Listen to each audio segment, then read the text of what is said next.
Many, many scientists live in real fear of getting on the wrong side of the nutritional status quo bullying. It's academic bullying, and I'm not the only person by a long shot to have suffered it. Science journalist Nina Teicholz. Eisenhower had his heart attack. The entire nation was focused on the question, what caused heart disease? Dr. Ancel Keys explains it's saturated fat and cholesterol. He swayed that committee to publish advice to the American public, telling them to cut back on saturated fat and dietary cholesterol as the first measure of prevention against heart attacks. There were just numerous flaws. Scientists said, we need to get some better data on Ancel Keys' hypothesis. Trials were done on some 76,000 people, and every single one of those trials concluded that saturated fat and cholesterol have no effect on cardiovascular mortality or total mortality. What happened to the results of those clinical trials? They were basically ignored. For women, when they lower their fat content, their risk of heart disease goes up for everyone, but it goes up for women even more. What's your opinion on weight loss drugs? Unsurprisingly, I'm not a fan because I know the scientific literature that it is completely possible to reverse diet-related diseases with diet alone. I feel incredibly sad that most people are not getting good information, including probably even Oprah.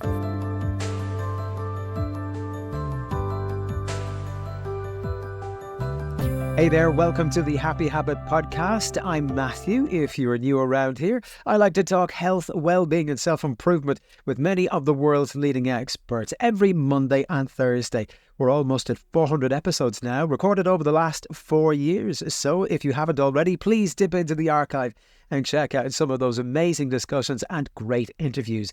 If you're already familiar with the work that I'm doing here and would like to show me a little bit of support, it's absolutely free. You can like, subscribe, share with other people. You can WhatsApp them, you can email them, tell them about this podcast. They might find some value in it. Also, if you're on YouTube, you can leave a comment, subscribe over there too, and you can leave the podcast a positive rating on iTunes and on Spotify. We're about 4.8 out of 5 now, which is absolutely fantastic. Now, this podcast is about sharing information, quality information about how to become better versions of ourselves physically and mentally.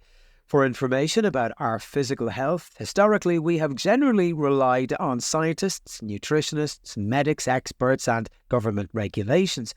But what happens when that information is tainted? Well, this is what we explore today as I talk with investigative science journalist and author of The Big Fat Surprise, Nina Teicholz.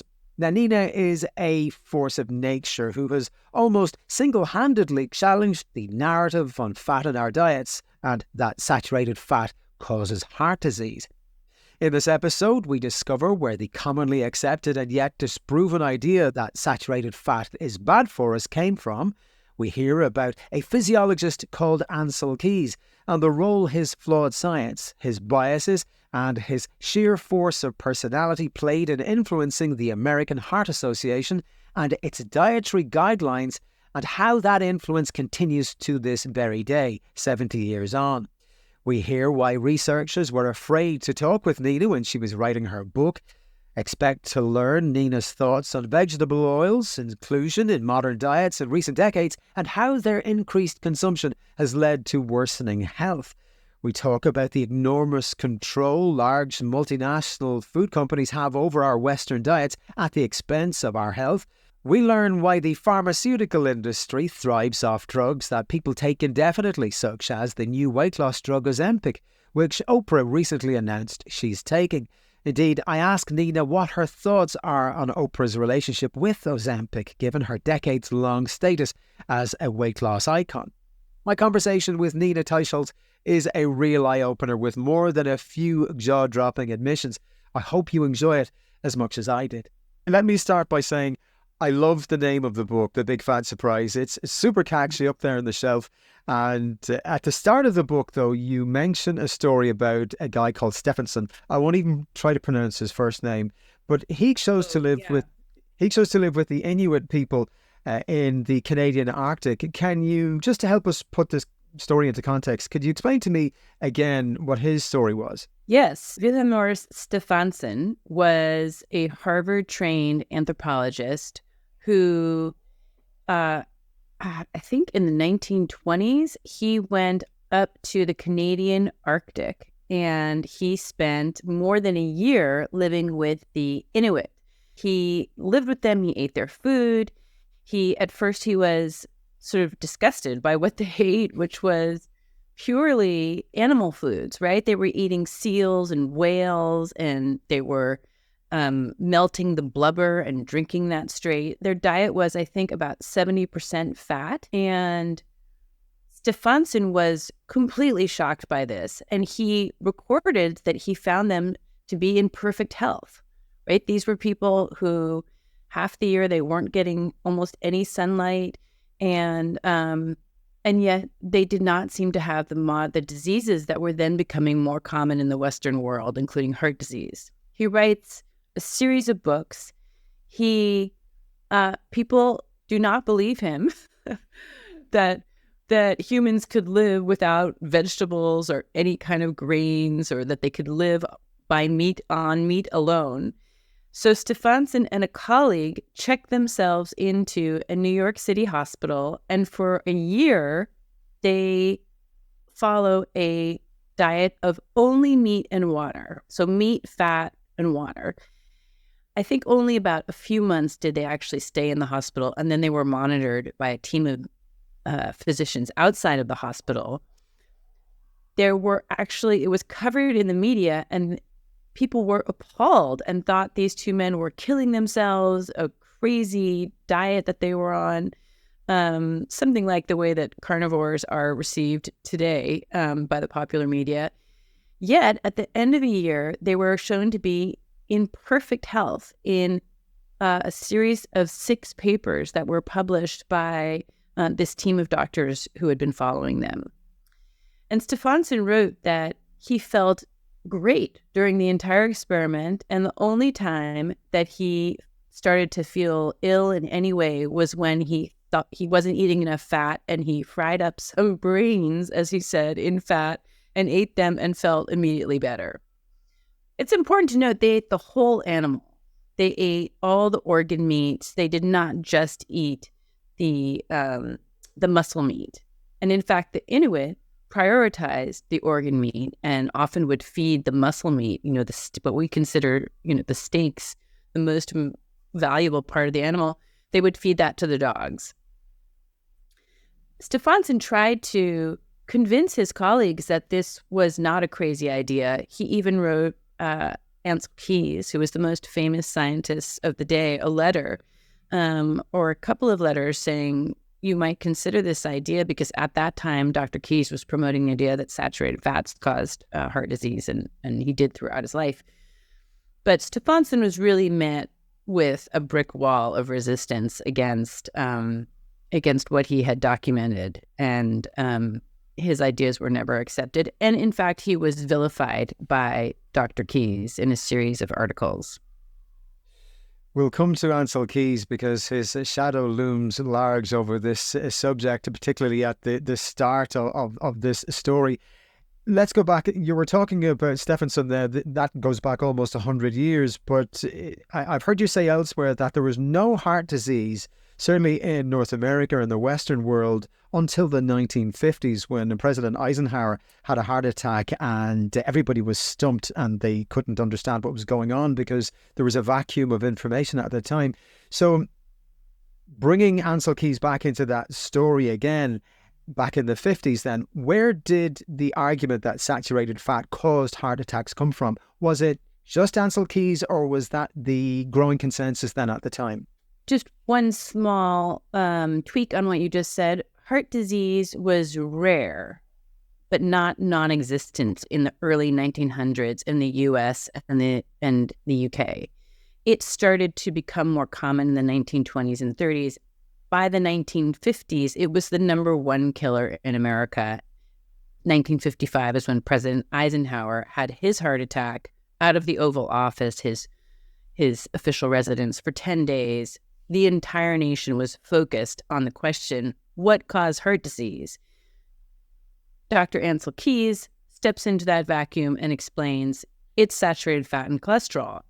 There were other competing theories at the time, but Dr. Keys was very persuasive. He was an aggressive promoter of his own ideas. Other scientists at the time were dubious, but Ancel Keys, because of his aggressive personality, was able to maneuver himself onto the nutrition committee of the American Heart Association, the premier group for dealing with heart disease then and now. And he swayed that committee in 1 year's time and convinced it to publish advice to the American public, telling them to cut back on saturated fat and dietary cholesterol as the first measure of prevention against heart attacks.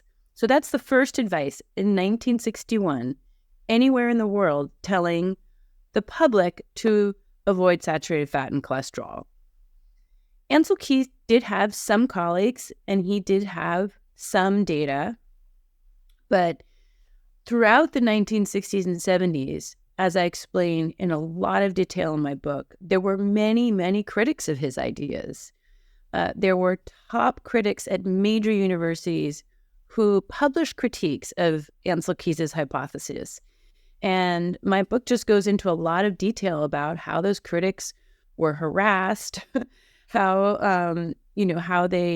the bullying actually that took place in trying to get competing ideas out of nutrition. It's ultimately a very political story of how Ancel Keys and his hypothesis triumphed and became the nutritional dogma that we still live with today. So it was very much for Ancel Keys, it was a case of him imposing his personality and his philosophy on other people at the time. And really, I suppose the question is, what was the research performed on his behalf to underscore his philosophy, his hypothesis at the time? What was the scientific basis for him believing that dietary fat caused heart disease back as early as the early 1960s? When that 1961 official advice from the American Heart Association came out, Ancel Keys had performed some small, tiny studies on humans, some animal experiments. There was really no major data to support that. He depended upon a study he was conducting called the 7-country study, still unpublished, not published until 1970. But it was still the biggest undertaking that anybody had ever seen on nearly 13,000 men, only men, in the U.S., Japan, and a number of countries in Europe. And Ancel Keys and his team, he took the cholesterol, the serum blood cholesterol of these men, and he tried to analyze what they were eating through dietary surveys and through analyzing the food. And so this 7-country study was a very dominant study in the field. It was published in multiple issues by the American Heart Association. It came to be like the Big Bang of nutrition science. It's cited already 1 million times by 2006, I believe. So it was hugely influential. And what did Ancel Keys find? Well, he already believed, and the American Heart Association had already published, that saturated fat causes heart disease. So that is what it found. It found that in countries, it was in locations like Crete, people ate very little saturated fat and seemed to and toiled in the fields all day long. These are the star subjects of his study, and died at lower rates of heart disease than, say, the Norwegians. Sorry, not the Norwegians. In Finland, I think it was the loggers who were gorging on sausage and butter and seemed to die at much higher rates of heart disease. For my book, because this study is so important, I took a huge deep dive into the study, and I think documented more than really anybody else ever has. There were just numerous flaws. For one, Ancel Keys, it's fair to say he cherry-picked his countries. He chose places like Italy, Greece, Yugoslavia, devastated by World War II, disrupted food supplies, mass immigration, where they were eating very little saturated fats, low rates of heart disease. And he ignored countries like the omelet-eating French, the sausage-eating West Germans, the Swiss, who ate much higher levels of saturated fat, also had very low rates of heart disease. He also only sampled the diets of 3.9% of the population, which was not nearly a statistically representative sample. And I mean, there's one little illustration of the problem that shows how difficult the data was. He went on one of his 3 visits to the island of Crete when he was collecting dietary data. He went during Lent. On the Greek Orthodox Lent strictly prohibits the consumption of any animal foods, which would have meant that he obviously undercounted the amount of saturated fats that those islanders ate, something he discusses in his paper but doesn't really reckon with. So, I think more than anything, the problem with the study was that it shows association, but not a cause and effect relationship, right? It's just an association. And, many years later, the 7 countries authors, not Ancel Keys, because I think he had passed away, but they published a reanalysis of the data showing that actually what correlated best with heart attack risk was the consumption of sweets. So basically sugar, right? Dessert sweets. And they said, well, they had considered sweets, that as something, or sugar as something that might cause heart disease, but that Ancel Keys was vehemently opposed to that idea, and that's why it never saw the light of day. So there was really weak evidence, but, their official policy and the adoption of this hypothesis, Ancel Keys' hypothesis, by the National Institutes of Health, the American Heart Association, by many major institutions, had already taken place. So what was set in motion is something we still see today, which is public health institutions completely devoted to an idea, even despite the fact that the science really has never proven it to be true. It's extraordinary. So Ancel Keys' bias was writ large over this research that he performed. And as you said, there are many, many holes in the research. And I suppose the one that stands out to me really is that the research was performed on men. So it rules out half of the world's population immediately. So after that, then the narrative then became replace saturated fat with polyunsaturated fats from vegetable oils, and then so began the decline of Western health. Can you explain to me then what the response was then from the medical field and from the food industry? Because they love this. Well, certain elements of the food industry love this philosophy. It's been 50 years of history now, 70 years of history if you go back to 1961, right? So initially, scientists said, we need to get some better data on Ancel Keys' hypothesis. And so they conducted proper randomized controlled clinical trials all over the world that do show cause and effect relationships, right? A more rigorous kind of data, gold standard data. Those trials were done on some 76,000 people all over the world. It's by far and away the most tested hypothesis in the field of nutrition is Ancel Keys' hypothesis. And every single one of those trials concluded that saturated fat and cholesterol have no effect on cardiovascular mortality or total mortality. And the vast majority of those trials also show no effect on any kind of cardiovascular events like heart attacks. So there's a little nuance in the data there, but I mean, really the overwhelming result is saturated fats is not driving this disease. What were the results of what happened to the results of those clinical trials? Well, they were basically ignored and suppressed, and they were, most of them were not included in Roundup review papers, and they were just sort of left to try to fade away. For decades, there's sort of a huge body of scientific literature that was lost. Then my book came along in 2014, and I pushed the whole issue to the surface again. I had unearthed those trials. My book is really focused on what have we got it wrong on saturated fats? What is all the data? What is all the history? And it tells a story of Ancel Keys and others. So 2014, that's 10 years ago, right? What happened?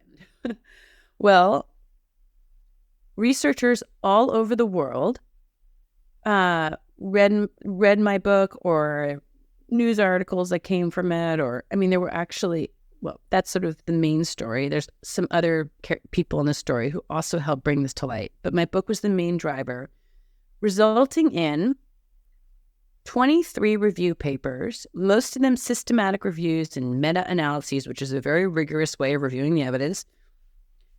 And nearly all of those reviews say saturated fats, all these clinical trials, no effect on mortality, little or no effect on any kind of cardiovascular events like heart attacks. 23 papers. What happens? You would think, like, we're in the middle of it. We're having a paradigm shift. We should, we're going to change unsaturated fats. New thinking, new scholarship. We got it wrong. But what happened was not that. What happened was that there has been, in the last decade that this scholarship has been going on, an effort by authorities, our health authorities in the U.S., but also recently the World Health Organization in their new saturated fat guidelines, to basically deny all this data, to deny the data on mortality from the clinical trials, which is the most valuable data we have, and to pretend like these 23 review papers don't exist. That is, in short, what has happened on saturated fat, is that we have this huge resuppression of all the data all over again. I might add that you wrote a very good paper at the end of 2022 entitled The Short History of Saturated Fat, the Making and Unmaking of a Scientific Consensus. I will link that in the show notes for this episode. I suppose my question wanted to encapsulate the response from the medical community, but also I made reference to the food industry because there's no secret, obviously, that the fact that the evidence was manipulated, as you say, but also, for example, big sugar companies, it suited them to say that fat was bad, saturated fat was bad, which meant then they could sell low fat products with high sugar. And as you mentioned already, sugar is itself at the heart of this problem, certainly as far as Western health is concerned. Yes. So the food industry has, since 1940, actually, the then emerging processed food industry, like the Standard Biscuit Company, formed a group to influence nutrition science. That was its goal. And so for the last 80 years, that's what it's been doing with tremendous success. There's virtually no nutrition scientist who does not receive money from the food industry. And so many different players are involved. I mean, one of the interesting things that I document in that paper is how, we're told the big bad meat industry gets so much attention as the meat and dairy, really, as the bad guys. But let's just talk about, who are the giant multinational players out there? That's Unilever, Nestle, Mondelez Foods. These are not like household names, some of them, but they, what do they produce? They produce packages and all that so-called ultra-processed junk food on supermarket shelves that is basically made up of 3 ingredients: grains, sugar, salt, 4 vegetable oils, right? That's your cereal, your crackers, your cookies, your chips. All of that is made from those ingredients. Notably no saturated fat, right? So those are the major shakers that are, movers and shakers in the food industry, is the processed food industry. Then there's the sugar industry. There's a cute story that is not as significant as it's made out to be, but the sugar industry paid a Harvard scientist something like $20,000 in the 1950s to write something to leave off criticizing sugar and instead write about saturated fats as the probable bogeyman in provoking heart disease. So, but it's not just the sugar industry. Who else benefits? The vegetable oil industry. So ADM, Monsanto, Bunge, Unilever, some of the biggest, biggest companies in the world, huge multinational powerhouses. They make vegetable oils, and those are the oils like soybean, canola, sunflower, safflower, that were virtually not in the food supply at all, and have risen now to be maybe 10% or more calories of all of our diets. So, they were invented to be lubricants for the Industrial Revolution and used to lubricate machinery in the late 1800s. When we had hunted out all the whales, we needed oil for this large machinery. That's another story that I tell in my book about how they came into the food supply. And so what did the vegetable oil companies do? Well, they, in 1948, they kind of overnight transformed the American Heart Association into a powerhouse with what is in today's dollars, $20 million, that they were able to sponsor a radio contest and make the American Heart Association the beneficiary. And then they presented the American Heart Association with a giant check. So this was the company Procter & Gamble that makes Crisco oil. And then some years later, there is the head of the American Heart Association posing in an ad with a bottle of Crisco oil, and the American Heart Association telling everybody to consume these oils instead of saturated fat to protect against heart disease. Procter & Gamble is still a supporter of the American Heart Association. These companies, these vegetable oil companies, are extremely influential. And actually, in part of my book, I write about something called the Institute for Shortening and Edible Oils, which is the trade association for the vegetable oil companies. And I spoke to scientists from those who worked for that group, who were talking about how they would harass scientists at conferences. They were hired to do this, to prevent any contrary science coming out about vegetable oils. That we know much more about vegetable oils now, but for decades, any negative science about vegetable oils has been really hushed up. It's really complicated, all the different actors out there and their different interests, and they come from all directions. I guess the main point is just to say it's not just meat and dairy that's out there influencing policy. Every part of the food industry is influential and is lobbying in Washington. I want to talk to you about the chapter in your book on how women and children are affected by a low-fat diet. Could you talk to me about this?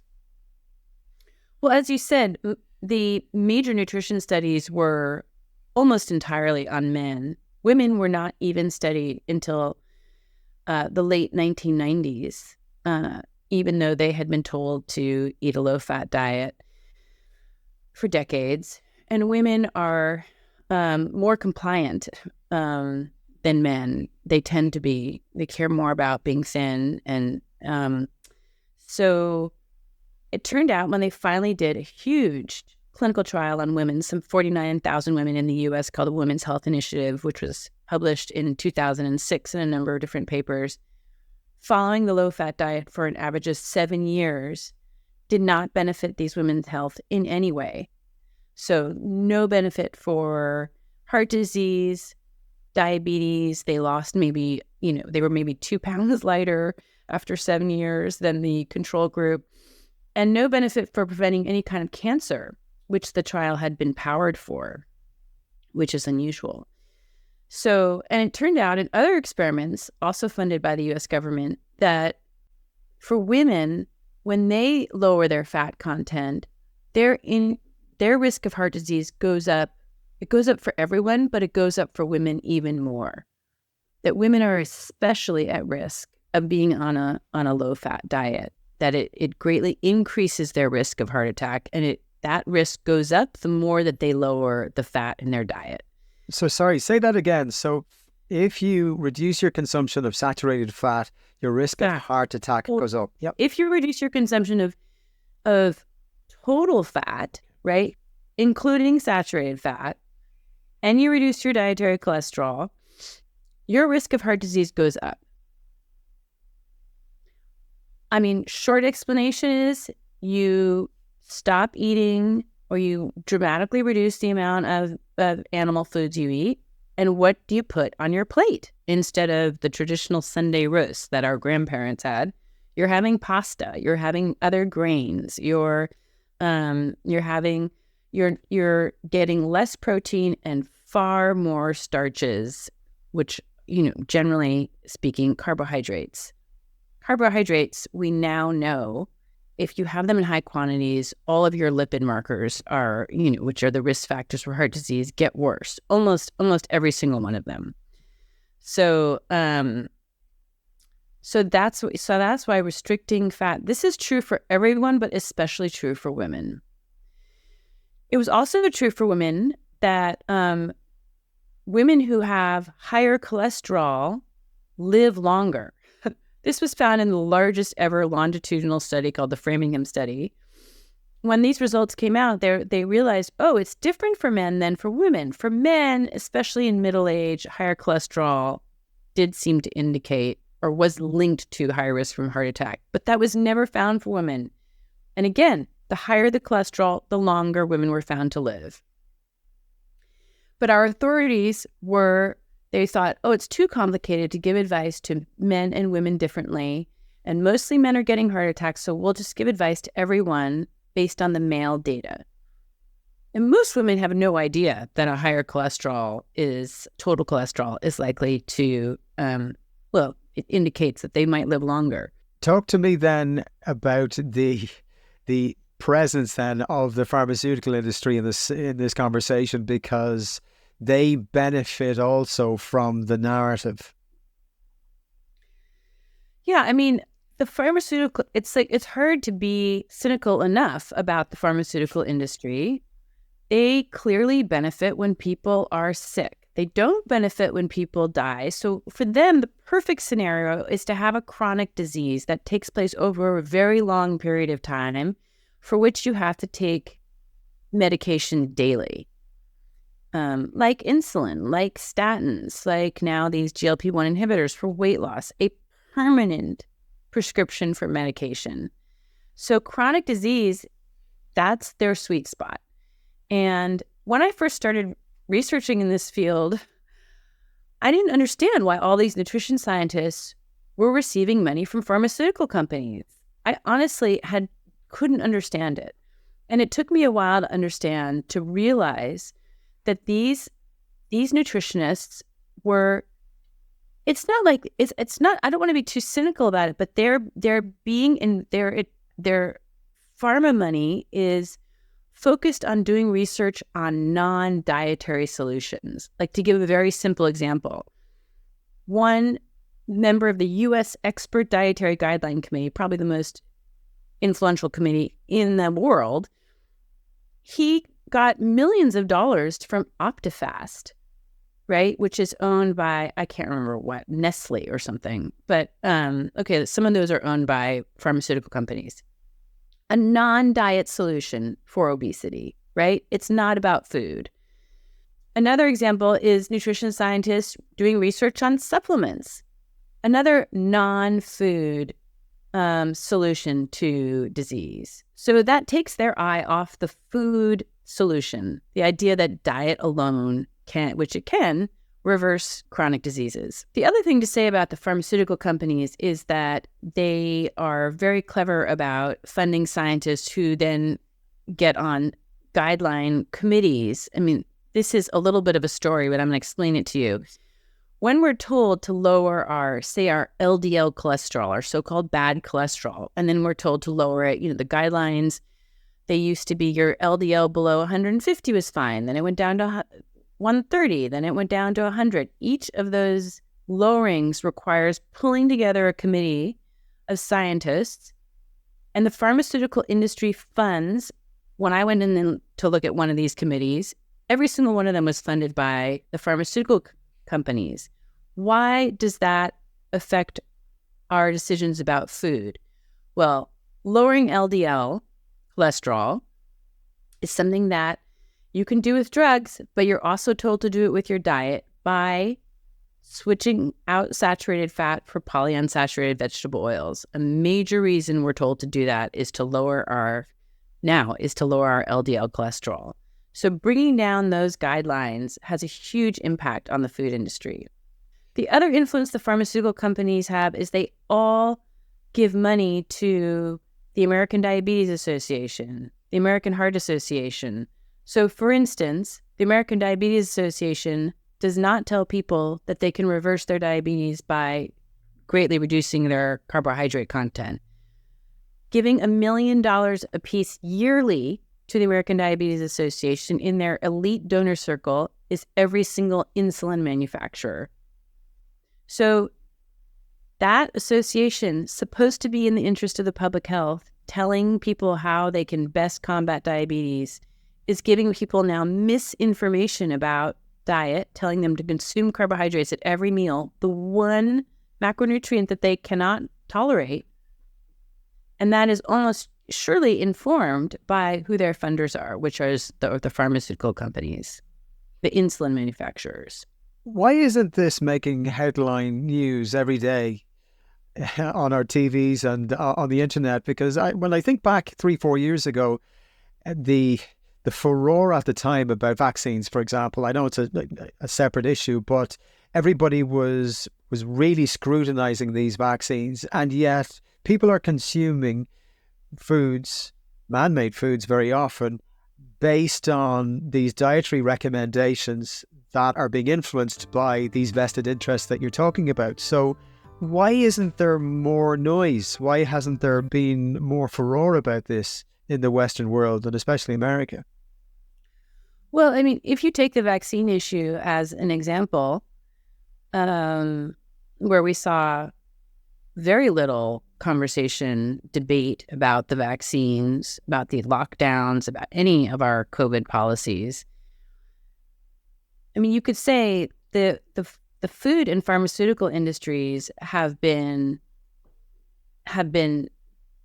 operating in the same way for decades longer when it comes to information about dietary fat, cholesterol, carbohydrates, what is a healthy diet and what is a diet that will make you sick.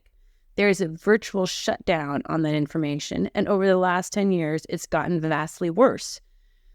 Whereas a decade ago, I could have published something in the New York Times or a number of other mainstream newspapers or gone on TV.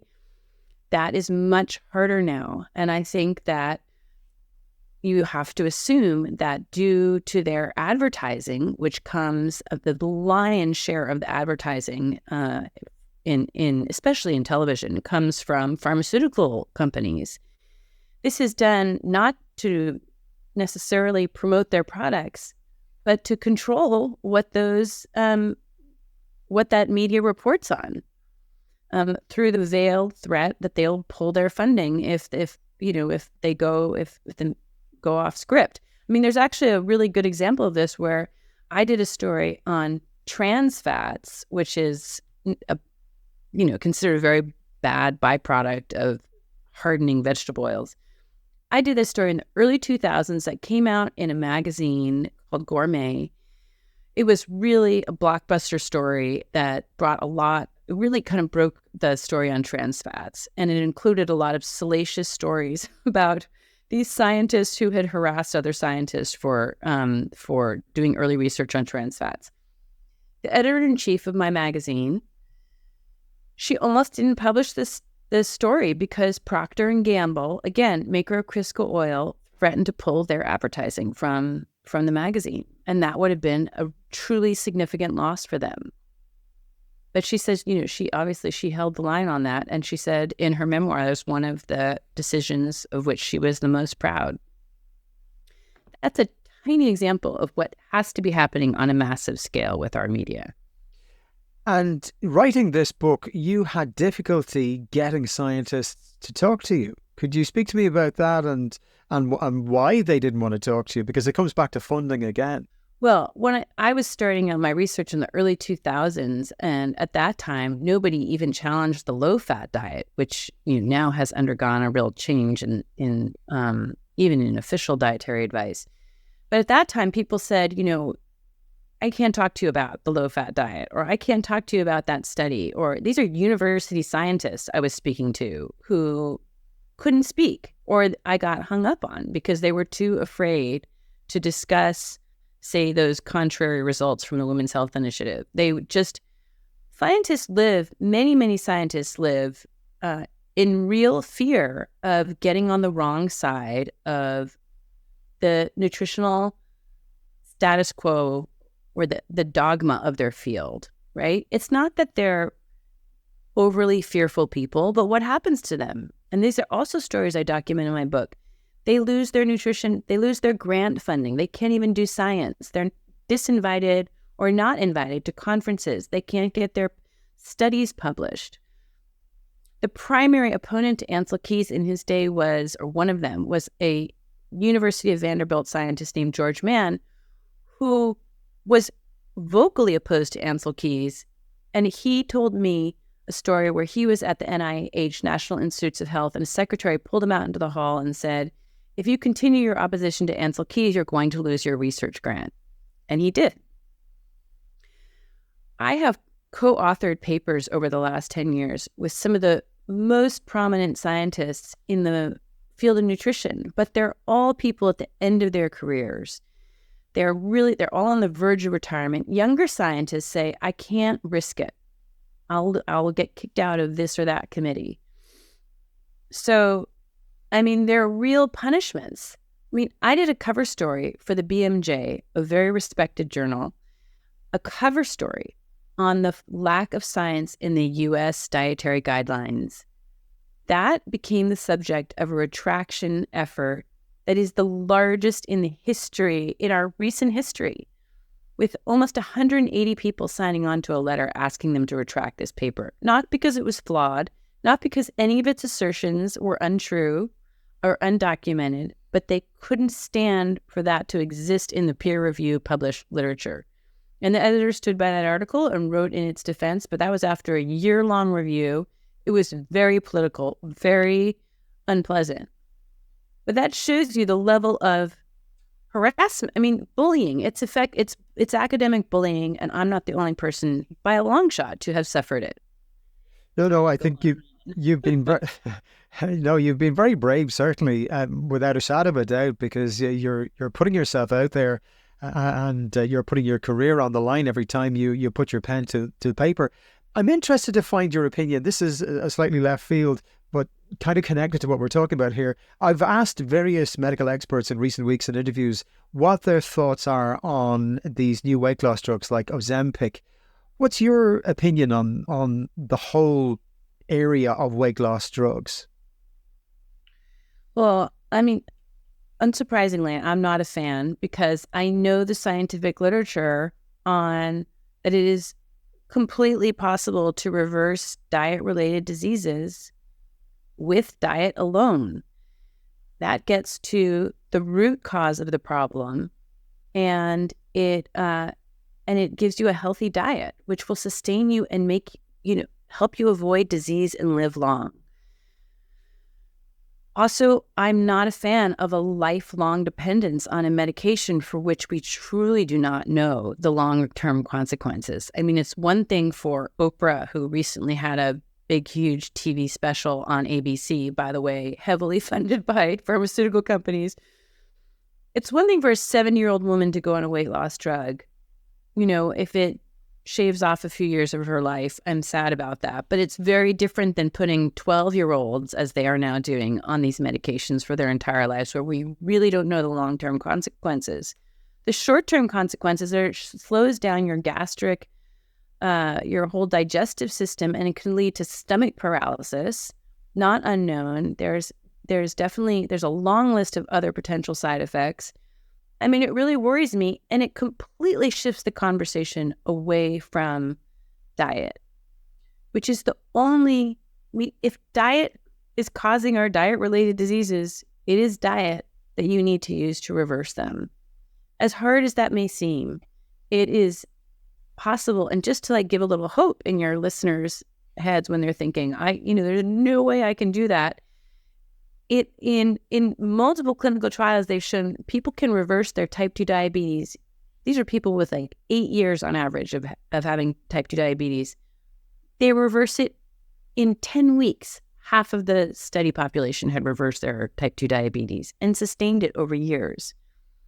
In every head-to-head trial, a low-fat versus a low-carbohydrate diet, people lose more weight on a low-carbohydrate diet.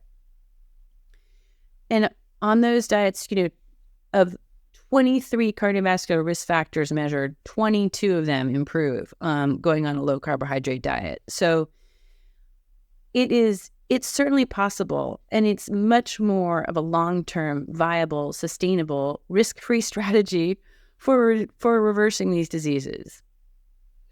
I'm glad you mentioned Oprah, because when I saw that she had decided to go on this new weight loss drug, Ozempic, I was actually disappointed, because I remember about 30 years ago at this stage on her Oprah TV talk show, I remember her wheeling out a trolley with, I think, 80 pounds of fat.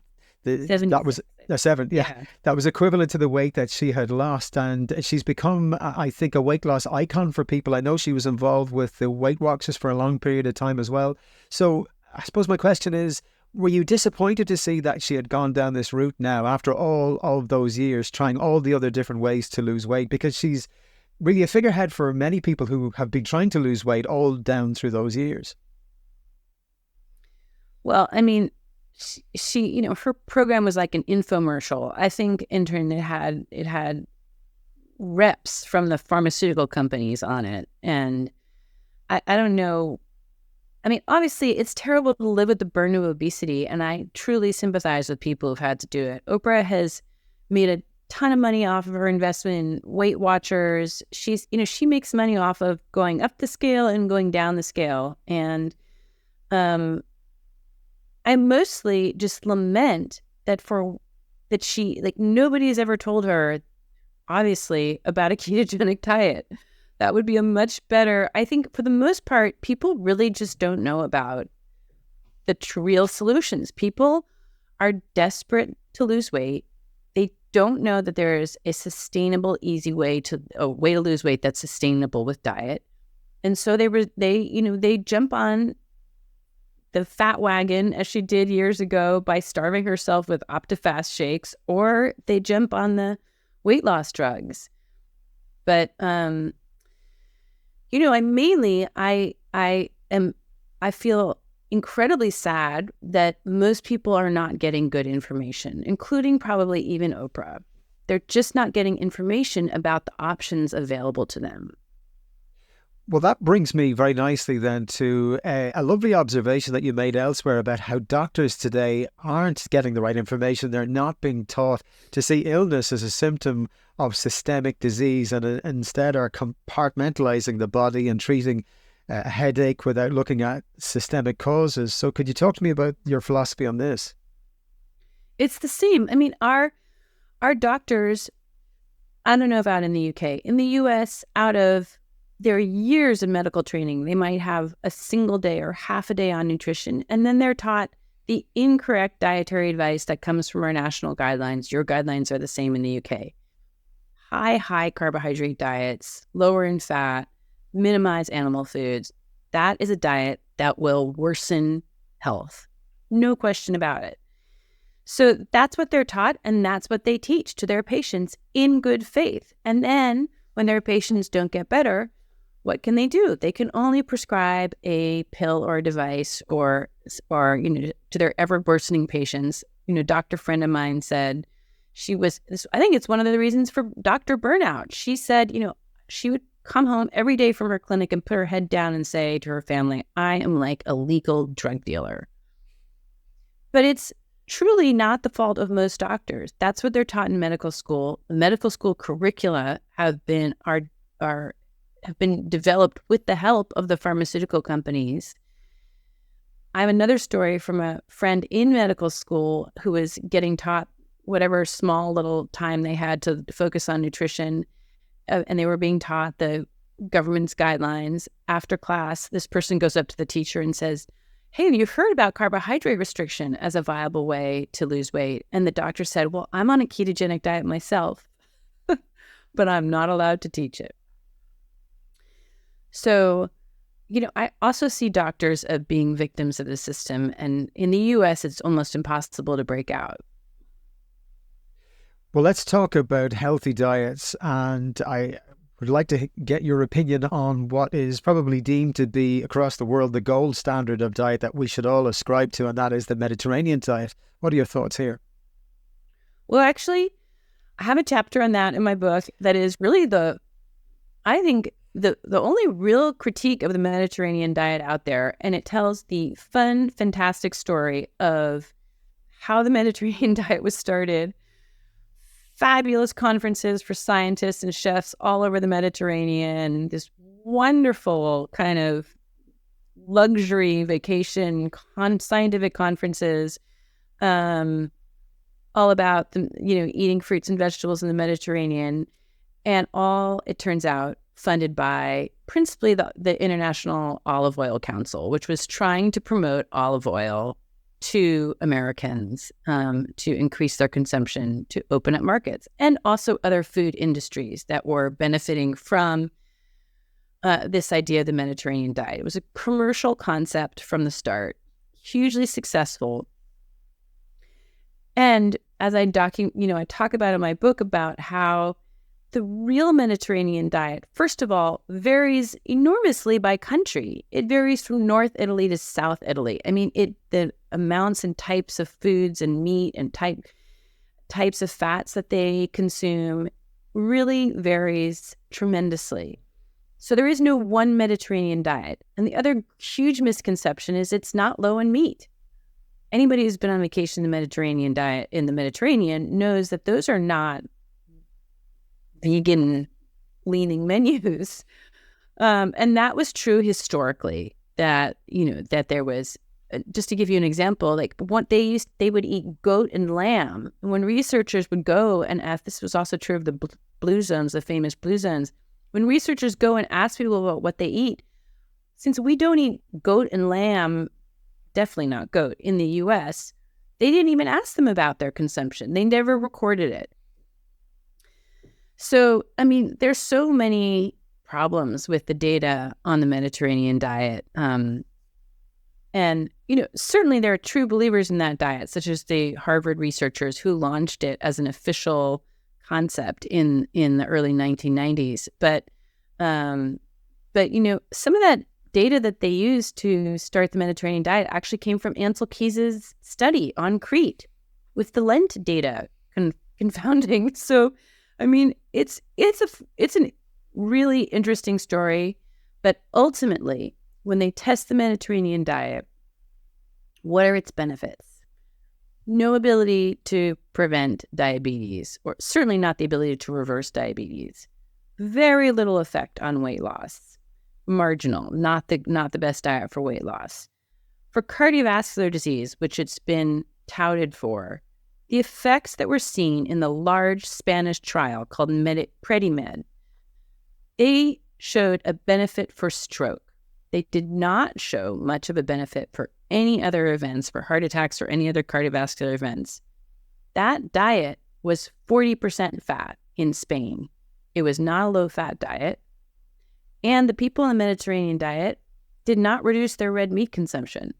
So what they tested in that trial that seemed to show benefits, limited benefits, was not what we think of as a Mediterranean diet, which is, low in red meat, mostly fruits and vegetables. That's not what was tested in that experiment. Okay, so for the audience then, they're probably thinking to themselves, everything I know then is wrong up until now. So in your experience, given all the research and all the papers you've trawled through and the books you've written and the people you've spoken to, what, in your opinion, would a good, healthy diet look like? I think you mentioned the ketogenic diet earlier. It's obviously going to be high in meat products and in fat, but could you give us a more detailed look at what you think it would look like? Yes. It doesn't have to be, ketogenic is very low carbohydrate. So first of all, if you're a healthy person, you have a more range of what you can eat. That means no metabolic diseases. So if you're somebody with diabetes, cardiovascular disease, overweight or obesity, blah, blah, blah, those diseases, you have to restrict yourself further. If you have one of those metabolic diseases, you are largely intolerant to carbohydrates, which is sugar and starches. So you can't eat as much of those. It seems unfair, I know. And we all know about the Japanese who ate a lot of rice, but and who seem to be healthy. But once you tip over into ill health, you are like a person with allergies. You no longer have a tolerance that you once had to all these grains and sugars that you eat. So us unhealthy people have to eat different things. Okay, so what does that look like? It's mainly animal foods, your diet, if you can do it. It's, fish, chicken, red meat. Do not be afraid of red meat. It's incredibly nutrient dense, actually, far more so than chicken. Shellfish, any kind of dairy, if you can tolerate it, especially cheese, I think is a little easier for people to digest, and full fat, everything. Don't go low fat. That should be really at the top of your, if we do that should be the bottom of your pyramid.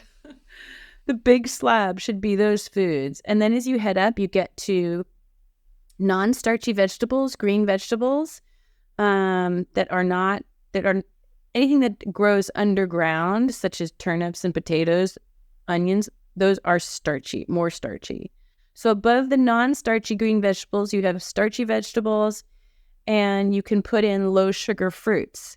Like some fruits are intensely concentrated in sugar, like pineapple, mango, lots of sugar. Berries, not so much. So then as you go up your pyramid, you get to the sugary fruits and grains. Grains, starches are just sugar molecules holding hands, and the moment you eat them, they become sugar. So you get grains, sugary fruits, sugar, candy up there at the top. I hope that makes sense. No, it does. But I love the way you phrase that, starches, sugar molecules holding hands. I love that. I've never heard that before. Speaking of which, my second last question for you is this. You established the Nutrition Coalition. Could you tell me what is its mission? That's a nonprofit group I established in 2015, right after my book came out. And the idea was we could change the dietary guidelines, which, if they could just respond to the science. We did a lot.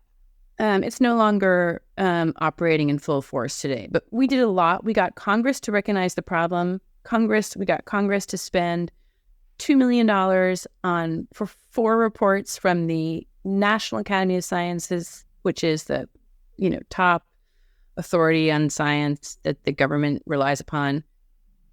Those reports came out saying the methodology of the dietary guidelines is flawed. It's not rigorous. It needs updating. We can't rely on guidelines that come out of this methodology. It was all about the methodology, the process, the scientific process, because our group never advocated for any specific diet. We were really just advocating for a more rigorous process, like do good science. So those National Academy of Sciences reports are a big deal. But what happened, the USDA, which is our government agency and responsible for our dietary guidelines, basically ignored all those recommendations. I mean, they didn't implement them. We are the group, the watchdog group that made all that happen, that recorded, we really stayed on top of what the dietary guidelines was doing. But ultimately, there's, we're a tiny little group, mostly grassroots funding. We're up against huge amounts of money going into all of our government agencies from the food and pharmaceutical industries. Ultimately, we found that we could not make significant headway against the huge lineup of the food industry influences over our government guidelines. And so we've largely retreated, and I'm now focusing much, much more on my journalism. And I suppose my final question then is, can we be hopeful for the future, given the resistance that you've met down through the years, and very much so over the last 10 years, as you mentioned earlier in the interview, all of those vested interests with huge amounts of money and the lack of willingness on the part of the government there in America and other Western governments to look into that relationship that the pharmaceutical industry has with the food industry, and that the relationships that they both have then with the organizations like the American Heart Association. Look, what can we as little people on this planet do? I mean, one thing you can do is get yourself and your loved ones healthy, right? Read up and, find your favorite carnivore or low carb influencer and become a healthier person. And the people and try to get the people around you healthy. It's not easy. And so that's the first thing to do. Then you can start to try to contribute to groups or influence your local practitioner or be an advocate in some way. Obviously, it depends on where you live and what country. And then you can support journalists like me. I mean, sign up for my Unsettled Science newsletter on Substack, or buy my book, or do something, support the journalists. I mean, it's really been journalists who have brought this issue to the fore. Myself, a few other journalists, there's not many of us. And it's really important to support us because nutrition scientists themselves are unable to referee their own profession, as I described. So, I mean, just trying to be active in any way in your environment where you can be, I think, I see a real burgeoning grassroots movement in this area. And I think we just all have to contribute in the ways that we can. It's an astonishing story outlined in the book. The book again is called The Big Fat Surprise. Nina Teicholz, author of the book. Thank you so much for joining me today. Really enjoyed our chat. Thank you for having me on. I've enjoyed it too. Well, thank you for tuning into this episode of the Happy Habit podcast. If you liked it and any of the previous episodes, show your support. You can like, subscribe, share with other people who you think might enjoy these episodes, and leave a comment on YouTube and leave us a positive rating on iTunes and on Spotify. Until next time, stay happy.